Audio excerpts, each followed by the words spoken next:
I really wanted to create a world for people to get lost in. I was first diagnosed in primary school. The last 3 years I've actually really looked into my ADHD because it was very much kind of just pushed to the side and dyslexia was the focus.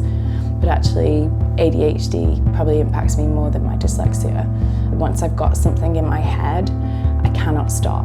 Words just fail me sometimes, and visuals and sounds and textures never do.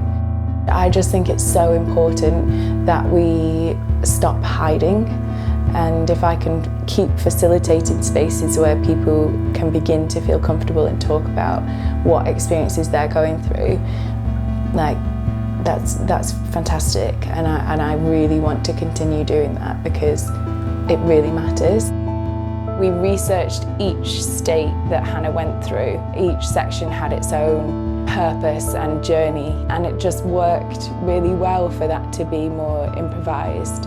We're not the same person as we were yesterday as we are today, and so to acknowledge that within an improvisation and access those very raw and emotional feelings on this day will be different from yesterday. I think like contemporary has definitely been like a lifesaver for me in so many ways. I felt so at home in my body for the first time, and I promised myself that I would never try to please other people with my movement again and be apologetic about who I was and what my truth was.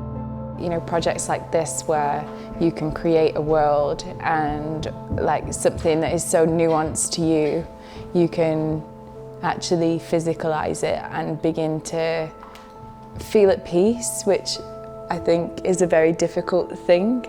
I don't often feel at peace, and so yeah, just being able to like create an environment through all those different layers, like that's just such an incredible thing to be able to do with technology.